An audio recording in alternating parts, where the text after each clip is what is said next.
Salut, c'est Nico, bienvenue dans cette nouvelle vidéo. Alors aujourd'hui je voulais t'expliquer comment toujours gagner au pari sportif à long terme. Alors reste bien jusqu'à la fin de la vidéo parce que je vais te donner une formule mathématique qui va te permettre de toujours gagner tes paris sportifs à long terme. Tu vas voir, tu vas comprendre, c'est très simple. Juste avant, je t'invite à cliquer sur le lien qui est dans la description, c'est pour t'inscrire à mes emails privés. C'est important si tu veux pas louper mes pronostics, si tu veux pas louper mes grilles de loto-foot notamment. Hier, on a fait deux grilles à 11 sur 12 au loto-foot. On n'était pas loin du 12 sur 12. Le 12 sur 12, il rapportait 15 000 euros. Donc, on n'était pas loin. La semaine prochaine, il y a un pactole de 20 000 euros. Donc, on va retenter tout ça. Je l'enverrai samedi matin aux abonnés email. Donc, si tu ne veux pas louper ça, inscris-toi tout de suite à mes emails privés.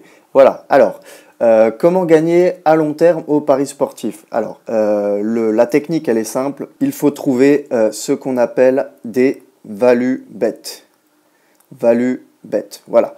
Alors, qu'est-ce qu'un value bet? La value bet, c'est quelque chose, la value bet ou le value bet, c'est quelque chose de purement subjectif déjà. Vous allez trouver 1 milliard de définitions différentes. Chaque parieur a sa propre définition du value bet.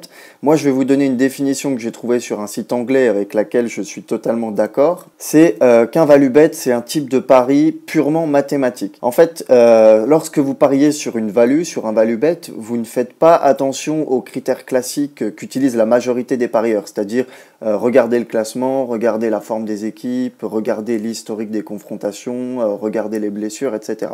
En fait, la manière classique de parier que font la plupart des parieurs, c'est qu'est-ce qu'ils font? Ils choisissent une équipe en laquelle ils croient et ensuite ils vont vérifier si les chances de l'équipe de gagner sont bonnes. Par exemple, vous avez un match Real Madrid-Barcelone, vous vous dites au premier abord, moi je vois le Real Madrid gagner, donc vous partez de ce principe et ensuite seulement vous allez vérifier s'il y a des absents, vous allez regarder l'historique des confrontations, vous allez regarder la forme du moment, etc. Ça, c'est une mauvaise manière de faire. Et la bonne manière de faire, donc la manière de faire quand on joue des value bets, ça nécessite une autre façon de penser, ça nécessite une autre façon de raisonner. En fait, le value bet, on peut l'appeler comme ça, le fait de jouer des value bets, c'est l'opposé du pari conventionnel.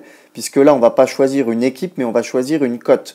Ça veut dire que vous n'avez même pas besoin de croire en l'équipe en laquelle vous allez parier, en fait. Et c'est quelque chose qui peut paraître un peu dingue, le fait de se dire qu'on va parier son argent sur une équipe en laquelle on ne croit pas. Mais tant que vous estimez que l'équipe a plus de chances de faire un résultat que les chances mathématiques estimées par le bookmaker, c'est un value bet. C'est-à-dire que si vous estimez qu'une équipe a 4 chances sur 10 de gagner le match et que le bookmaker estime qu'elle n'a que 3 chances sur 10, eh ben c'est un value bet. Et c'est ce genre de bet que vous devez jouer si vous voulez être gagnant sur le long terme. C'est aussi simple que ça. Alors comment trouver un value bet? Déjà une croyance limitante qu'on peut avoir quand on fait des paris sportifs, c'est de se dire qu'un value bet c'est forcément une grosse cote. C'est forcément une cote à 3, 4, 5, plus, alors que ça peut très bien être une cote à 1,30 ou 1,20. Tout dépend des chances que vous estimez d'une équipe de gagner le match. On va prendre un exemple. Si vous pensez qu'une équipe à 50% de gagner le match, c'est un value bet si la cote est supérieure à 2.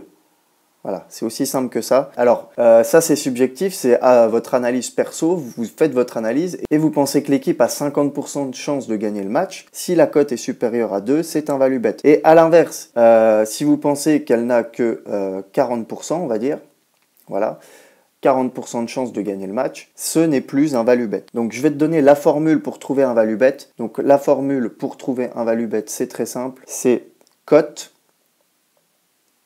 donc cote fois pourcentage égale 1. Alors, qu'est-ce que ça veut dire?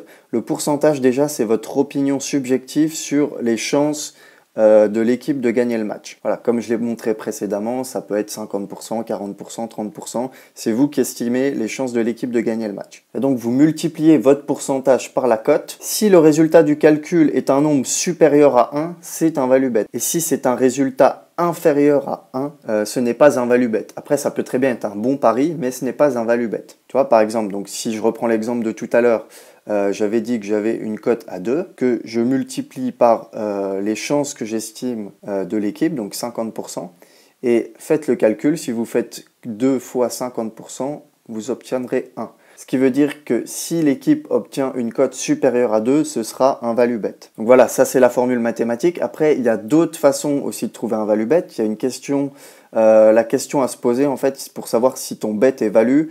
Il faut que tu te dises, si le match se jouait 10 fois, combien de fois mon équipe remporterait ce match? Donc si tu joues une cote à 2 par exemple, donc que l'équipe a 50% de chance de gagner, il faut que tu te dises que si on jouait le match 10 fois, est-ce que mon équipe remporterait le match au moins 5 fois ou au moins 6 fois? Si c'est le cas, c'est valu. À l'inverse, si tu te dis, voilà, si on jouait le match 10 fois, moi je pense que l'équipe remporterait voilà, peut-être 4 fois le match et que la cote est à 2, c'est que le bet n'est pas valu. Alors, je vais te donner aussi des infos utiles à savoir par rapport au value bet. Alors, ce qu'il faut savoir, c'est que les gros favoris sont rarement des value bet en fait, parce que les bookmakers ont peur de perdre beaucoup d'argent si les favoris gagnent. C'est-à-dire que les bookmakers vont rarement donner des cotes élevées à des équipes comme Manchester United, le Real, le Barça, le PSG, le Bayern, etc. Parce qu'ils savent que le parieur ordinaire, le footix comme on peut l'appeler, mise souvent sur les grands noms. Et il y a aussi un autre élément, c'est que les bookmakers savent que le parieur est de manière générale plus susceptible de miser sur les favoris. Et donc les value bets se trouvent plus facilement sur les outsiders. Ce qu'il faut aussi bien comprendre, c'est qu'en pariant sur les value bets, la patience paye. Une fois que vous avez mis en place une stratégie rentable, vous allez peut-être connaître des périodes de bad run, vous allez même sûrement en connaître. C'est-à-dire que c'est des périodes où vous allez perdre 10 paris, 15 paris, 20 paris d'affilée, voire plus. Et lorsque ça arrive, il ne faut surtout pas changer sa stratégie. Et c'est pas facile, il faut être fort mentalement, mais il faut arriver à se projeter à long terme. C'est-à-dire que quand vous avez ces périodes de bad run, il faut vous dire que vous aurez aussi des périodes de good run où là vous allez enchaîner les paris gagnants. Voilà, donc j'espère que cette vidéo t'aura été utile. Si c'est le cas, n'hésite pas à me laisser un pouce bleu et un commentaire en dessous de la vidéo. Et moi je te dis à très vite dans mes emails privés, donc n'oublie pas de t'inscrire, le lien est dans la description. Et je te dis à bientôt pour une prochaine vidéo.